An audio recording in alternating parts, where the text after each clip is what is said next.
Hello learners, welcome back to my YouTube channel. And इस video में मैं आप लोगों के साथ डिस्कस करूंगी लेक्चर 58, जो मैंने इम्पॉर्टेंट क्वेश्चंस की सीरीज स्टार्ट की हुई है कॉमर्स के स्टूडेंट्स के लिए। और ये क्वेश्चंस यूज़फुल रहेंगे UGC NET commerce as well as PGT commerce के लिए, ठीक है। और हर एक क्वेश्चन को मैं डिटेल से एक्सप्लेन कर रही हूँ ताकि इन क्वेश्चंस के थ्रू आपके कॉमर्स के जो कॉन्सेप्ट्स हैं वो अच्छे से क्लियर हो जाएं। और अगर आपके कॉन्सेप्ट्स क्लियर होंगे तो किसी भी टाइप का क्वेश्चन आएगा आप उसको इजीली अटैम्प्ट कर पाओगे, ओके। और जो लेक्चर 1 टू लेक्चर 57 की वीडियोस हैं उनकी प्लेलिस्ट का लिंक मैंने डिस्क्रिप्शन बॉक्स में डाल दिया है, आप वहाँ पर क्लिक करके देख सकते हो। और आपको ये ज़रूर देखनी चाहिए वीडियोस, बिकॉज बहुत सारे क्वेश्चंस मैं डिस्कस कर चुकी हूँ और इससे क्या होगा, आपके कॉन्सेप्ट्स काफ़ी क्लियर होंगे, ठीक है। और अगर आप लोगों ने इस YouTube चैनल को सब्सक्राइब नहीं किया है then you can subscribe it, ताकि आपको मेरे अपकमिंग वीडियोस का टाइमली नोटिफिकेशन मिल सके। तो हम स्टार्ट करते हैं लेक्चर 58 को। So the first question is which among the following is not a managerial skill। आपको बताना है इनमें से कौन सा नहीं है। यहाँ पे नोट वर्ड को ध्यान से देखिए, कौन सा नहीं है मैनेजरियल स्किल। तो हम पहले ऑप्शन पढ़ते हैं, फिर मैं आपको डिटेल में इसके बारे में बताती हूँ।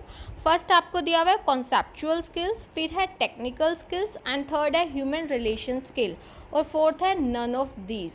तो आप लोगों को ध्यान रखना है ये तीनों के तीनों ही हमारे होते हैं मैनेजरियल स्किल। तो हमारा आंसर क्या आएगा, नन ऑफ दीज, बिकॉज हमसे पूछा था कौन सा नहीं है। जब तीनों के तीनों ही हैं तो नन ऑफ दीज आएगा हमारा आंसर। अब मैं आपको बताती हूँ कि ये होते क्या हैं। देखिए, अगर मैं बात करूँ कॉन्सेप्चुअल स्किल्स की, ये देखिए, और आपको इसके रिलेटेड ये भी पता होना चाहिए कि कौन सा स्किल किस लेवल पे ज़्यादा चाहिए। कॉन्सेप्चुअल स्किल्स होता है ओवरऑल देखना अपने ऑर्गेनाइजेशन के रिलेटेड, हम कहते हैं ना एब्स्ट्रैक्शन होना, ओवरऑल अपने ऑर्गेनाइजेशन को देखना, उसका पूरा कंसेप्ट आपको क्लियर होना। तो कॉन्सेप्चुअल स्किल्स किसको ज़्यादा ज़रूरी होंगे, टॉप लेवल मैनेजमेंट को, अगर हम ज़्यादा की बात करें, ठीक है। अगर बात करें ह्यूमन स्किल्स की, उसमें क्या होगा कि आपको जो है ह्यूमन रिसोर्स के साथ अच्छे से डील करना आना चाहिए, because human resource is very very much important in an organisation. तो ये हाल है हमारा मिडल मैनेजमेंट से रिलेटेड। अब जब बात आती है टेक्निकल स्किल्स की, देखिए टेक्निकल स्किल्स में क्या होता है। देखो, जो सुपरवाइज़र्स होते हैं उनको क्या आना चाहिए, काम को करवाने का पूरा तरीका, बिकॉज़ वही होते हैं जो वर्कर्स के साथ कनेक्टेड होते हैं। और किसी काम करने का क्या प्रॉपर ढंग है वो सारा हमारा टेक्निकल स्किल्स में आता है। तो ऑब्वियस है सुपरवाइजरी और ऑपरेशनल लेवल पे ये वाला जो है हमारा टेक्निकल स्किल चाहिए। आई होप आपको ये तीनों के तीनों स्किल्स अच्छे से क्लियर हो गए होंगे, तो आपको इनका अच्छे से ध्यान रखना है। और एक और चीज़ ध्यान रखनी है कि कौन से लेवल पे कौन सा ज़्यादा चाहिए। तो टॉप लेवल मैनेजमेंट पे हमें कॉन्सेप्चुअल स्किल्स ज़्यादा चाहिए, मिडल मैनेजमेंट में हमें ह्यूमन स्किल्स ज़्यादा चाहिए एंड सुपरवाइजरी लेवल पे हमें टेक्निकल स्किल्स ज़्यादा चाहिए। ओके, क्लियर है अब आप लोगों को। नेक्स्ट क्वेश्चन देखिए, in order to motivate workers to do more and better work it is necessary that they should be assured security of job by the management। this statement is related to which principle of management। आपको ये related दिया हुआ है question, Fayol ने जो 14 principles दिए हैं general principles of management, ठीक है। तो आपको बताना है इनमें से ऐसा कौन सा प्रिंसिपल है जो ये बताता है कि अगर हमने अपने वर्कर्स को मोटिवेट करना है तो हमें ज़रूरी है कि उनको सिक्योरिटी ऑफ जॉब दिया जाए, ठीक है। एक बात समझिए, ये वाला हमारा रिलेटेड है stability of tenure of personnel, इस वाले प्रिंसिपल से। इस प्रिंसिपल के अकॉर्डिंग आप लोगों को ये ध्यान रखना है कि देखो, अगर एम्प्लॉयज़ में जॉब की सिक्योरिटी नहीं होगी, मतलब उनको लगता है कि वो किसी भी टाइम जॉब से हटा दिए जा सकते हैं, तो वो क्या होंगे, कभी भी अच्छे मन से काम नहीं करेंगे। They will not be motivated to do better work, ठीक है। जब वो लोग अच्छे से काम करने के लिए मोटिवेटेड ही नहीं होंगे तो ऑर्गेनाइजेशन के ऑब्जेक्टिव्स को कैसे अचीव करेंगे। तो आप लोगों ने ध्यान रखना है, stability of tenure of personnel इससे रिलेटेड है, ठीक है। इसका आंसर तो ये आ गया, बाकी मैं आपको ये दोनों भी बता देती हूँ। इनिशिएटिव में क्या होता है, इनिशिएटिव का मतलब होता है हमारा पहल। पहल का मतलब ये है कि ऑर्गेनाइजेशन में जो एम्प्लॉयज़ काम कर रहे हैं आप लोगों को उनके भी सजेशन सुनने चाहिए। इससे क्या होगा, उनमें क्रिएटिविटी अराइज होगी, क्रिटिकल थिंकिंग अराइज होगी, जो आपके फ्यूचर ऑर्गेनाइजेशन के लिए बहुत अच्छा है, ठीक है। और अगर मैं बात करूँ इक्विटी की, इक्विटी में होता है कि there should not be any discrimination between the employees, मतलब उनके बीच में कोई भी डिस्क्रिमिनेशन नहीं होना चाहिए, चाहे on the basis of race हो, जेंडर हो, किसी भी टाइप का नहीं, जितना जो काम करता है वैसा ही उसको ट्रीटमेंट मिलना चाहिए, देयर शुड बी इक्वालिटी, ये चीज़ ध्यान रखनी है, ठीक है। तो हमारा इस क्वेश्चन का आंसर तो stability of tenure of personnel ही आएगा। नेक्स्ट क्वेश्चन देखिए, आपको 2 स्टेटमेंट दी हुई है, ठीक है, तो आपको बताना है इसमें से क्या ट्रू है क्या फॉल्स है, या दोनों ही ट्रू है या दोनों ही फॉल्स हैं। स्टेटमेंट 1 में बोला है Taylor is considered as father of administrative management. No, गलत है, टेलर नहीं, फ्योल है हमारा फादर ऑफ एडमिनिस्ट्रेटिव मैनेजमेंट, इसी वजह से ये स्टेटमेंट गलत हो गया। स्टेटमेंट सेकंड देखिए, Henri Fayol is considered as the father of scientific management, ये उल्टा दे दिया, हेनरी फ्योल नहीं, आपका यहाँ पे क्या आएगा, टेलर। तो ध्यान रखना, आपका ये डायरेक्ट क्वेश्चन भी आ सकता है मैच द फॉलोइंग में भी। जो टेलर हैं वो फादर है साइंटिफिक मैनेजमेंट के, जो हम FW टेलर बोलते हैं, और फ्योल है फादर एडमिनिस्ट्रेटिव मैनेजमेंट के। Both the statements are false, तो हमारा इसका आंसर क्या आएगा, सेकेंड वन, ओके। हाँ जी, नेक्स्ट क्वेश्चन देखिए, which among the following is a social responsibility of business towards share holder. इनमें से जो है कौन सा रिस्पॉन्सिबिलिटी है, सोशल रिस्पॉन्सिबिलिटी बिजनेस का, लेकिन मेन चीज़ है कि शेयर होल्डर्स के लिए, ठीक है। तो 1 बाय 1 पढ़ते हैं। फर्स्ट है providing for after sale servicing. अगर मैं बात करूँ आफ्टर सेल सर्विसिंग की, तो वो तो किसके लिए होगा, कंज्यूमर के लिए सोशल रिस्पॉन्सिबिलिटी, ठीक है, लेकिन हमें क्या बताना है यहाँ पे, शेयर होल्डर्स के लिए, तो ये गलत हो गया। फिर देखिए training and promotion without any discrimination, यानी कि आप अपने एम्प्लॉयज़ का बिना किसी भेदभाव के जो उनकी कैपेबिलिटी है, जो उनके अंदर एबिलिटी है, उसी के अकॉर्डिंग उनका प्रमोशन कर रहे हो, उनको एडिक्वेट ट्रेनिंग दे रहे हो, तो ये आपका किसके लिए होगा, एम्प्लॉयज़ के लिए, तो ये भी गलत हो जाएगा इस क्वेश्चन के कॉन्टेक्स्ट में। नेक्स्ट देखिए, promoting good governance through internal accountability and transparency, ये होगा हमारा शेयर होल्डर के लिए, कि आप जो है, अब शेयर होल्डर्स क्या होते हैं, एक टाइप के ऑनर होते हैं, उन्होंने पैसा इन्वेस्ट किया हुआ है, तो वो चाहेंगे कि उनका बिजनेस का गुड गवर्नेंस हो और प्रॉपर अकाउंटेबिलिटी हो, प्रॉपर ट्रांसपेरेंसी हो, ठीक है, क्योंकि वो क्या होते हैं, शेयर होल्डर स्कैटर्ड होते हैं, अलग अलग एरिया में होते हैं, वाइड जगह पर, लेकिन मैनेजमेंट को करते हैं ना वो इस चीज़ के लिए पूरा, कि मैनेजमेंट को अच्छे से ध्यान रखना होता है, ट्रांसपेरेंसी होनी चाहिए, तो ये वाली सोशल रिस्पॉन्सिबिलिटी है बिजनेस की टुवर्ड्स शेयर होल्डर, तो हमारा आंसर क्या आएगा, थर्ड वन, ओके। हाँ जी, ये वाला क्वेश्चन देखिए, who is known as the father of bureaucracy, किसको बोला जाता है फादर ऑफ ब्यूरोक्रेसी। आपको यहाँ पर ऑप्शन प्रोवाइड किए गए हैं। फर्स्ट है FW टेलर, सेकंड है मैक्स वेबर, थर्ड है Henri Fayol and fourth is none of these.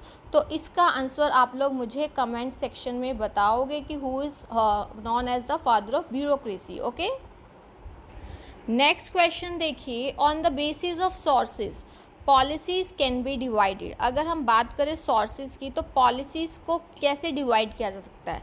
देखो, पॉलिसीज़ हमारा प्लानिंग का पार्ट है। पॉलिसीज़ एक टाइप की हमारी क्या होती हैं, जनरल गाइडलाइंस होती हैं, ठीक है। तो सोर्सेज के बेसिस पे, यानी कि पॉलिसी कहाँ से जनरेट हो रही है, कौन इसका सोर्स है, तो उसके बेसिस पे हम कैसे कैसे डिवाइड कर सकते हैं।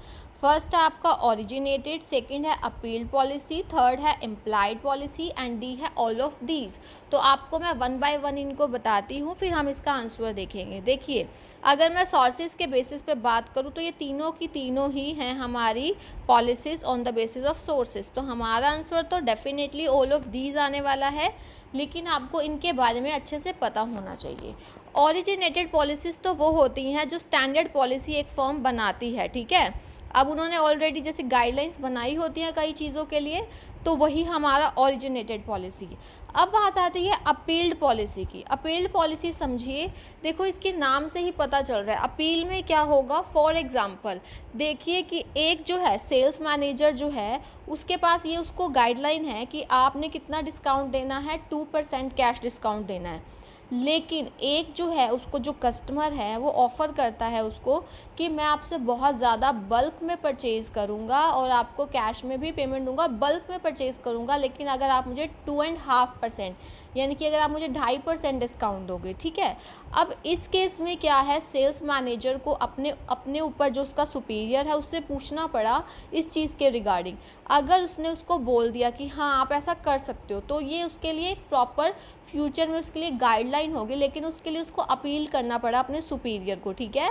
तो ये है कि अगर उसको लगता है कि फ्यूचर में अगर कोई ज़्यादा क्वांटिटी में ले रहा है तो वो दे सकता है, यानी कि अपील्ड पॉलिसी की बात इसमें आती है, यानी कि वो ज़्यादा डिस्काउंट दे सकता है फ्यूचर में, ठीक है। अब इम्प्लाइड पॉलिसी क्या हुआ, इम्प्लाइड पॉलिसी, इम्प्लाइड का मतलब समझते हो ना, जो एक्सप्रेस करने की ज़रूरत नहीं है, जो आपको ऐसे ही क्लियर है। जैसे कि अब आपको पता है, अब जैसे ही आपके ऑर्गेनाइजेशन के जो प्राइस हैं वो चेंज हो रहे हैं, तो ऑब्वियस है आपको जो अपने मेन कस्टमर्स हैं, वैल्यू कस्टमर है, उनको इस चीज़ के बारे में इन्फो देनी चाहिए, ठीक है। तो ये इम्प्लाइड पॉलिसी हो गई, ये आपने जो है अच्छे से ध्यान रखनी है। इसके अलावा एक याद रख लेना, फोर्थ कौन सी होती है, एक्सटर्नली इम्पोज्ड पॉलिसी, ध्यान रखना इस चीज़ का। एक इसके अलावा हमारी होती है एक्सटर्नली इम्पोज्ड पॉलिसी। इसमें होता क्या है, जैसे गवर्नमेंट भी कई बार आपके ऊपर गाइडलाइंस अप्लाई करती है, ठीक है, जैसे कि ट्रेड यूनियंस भी अप्लाई करते हैं, तो वो वाली जो है हमारी एक्सटर्नली इम्पोज्ड पॉलिसी में आ जाती है। जैसे गवर्नमेंट कहती है कि आपके ऑर्गेनाइजेशन के अंदर इतना % रिजर्वेशन दूसरी कास्ट वगैरह का होना चाहिए, तो ये एक्सटर्नली इम्पोज्ड पॉलिसी है। इसके सोर्सेज के बेसिस पे अब आप लोगों ने ध्यान रखना है, 4 टाइप के हैं, originated, appealed, implied and externally imposed policy. Okay, चलिए अब हम इस क्वेश्चन को डिस्कस करते हैं। लिस्ट 1 में आपको इनकम इलास्टिसिटी, देखो कुछ यहाँ पे इलास्टिसिटीज़ के टाइप दिए हैं, और लिस्ट 2 में बताना है कौन से गुड के लिए वो चीज़ होगी, तो ये इंपॉर्टेंट है, इस चीज़ को ध्यान से समझिए। पॉजिटिव इनकम इलास्टिसिटी का मतलब क्या होता है, इनकम इलास्टिसिटी क्या होता है कि आपकी इनकम में चेंज आने से आपका क्वांटिटी डिमांडेड में कितना चेंज आ रहा है, यही होता है हमारा, ठीक है। तो अगर मैं बात करूँ पॉजिटिव इनकम इलास्टिसिटी, इसका मतलब ये होता है कि आपका जो है जितना इनकम में चेंज आ रहा है उतना ही आप क्या कर रहे हो, साथ के साथ आपका क्वांटिटी डिमांडेड भी चेंज हो रहा है, यानी कि इनकम बढ़ रही है आपकी, तो आपकी उस चीज़ के लिए डिमांड भी बढ़ रही है। और वो किस केस में होगा, ऑब्वियस है सुपीरियर गुड्स में। अगर आपकी इनकम बढ़ेगी तो ऑब्वियस आप सुपीरियर गुड्स खरीदना चाहोगे ना, ठीक है। फिर है नेगेटिव इनकम इलास्टिसिटी, इसमें इन्वर्स होता है कि जैसे ही आपकी इनकम बढ़ेगी आप उन चीज़ों को कम खरीदना चाहोगे, तो वो ऑब्वियस है हमारा इन्फीरियर गुड ही होगा, ठीक है। हाँ जी, उसके बाद देखिए positive cross elasticity and negative. Cross elasticity का मतलब क्या होता है कि एक मतलब रिलेटेड गुड्स होती है ना आपकी, लाइक सब्सटीट्यूट गुड हो गई, जैसे कि tea and coffee, complementary goods होगी जो एक साथ यूज़ होती है, लाइक पेन एंड इंक। तो एक के चेंज आने से, प्राइस में चेंज आने से दूसरे की क्वांटिटी में क्या फ़र्क पड़ता है। तो जो पॉजिटिव क्रॉस इलास्टिसिटी होता है वो होता है सब्स्टिट्यूट के केस में। कैसे होता है समझिए इस चीज़ को, देखिए फॉर एग्ज़ाम्पल अगर चाय का प्राइस जो है वो कम हो गया, चाय का प्राइस कम हो जाता है, तो आप ये बताइए कि क्या होगा, कॉफ़ी की डिमांड भी कम हो जाएगी।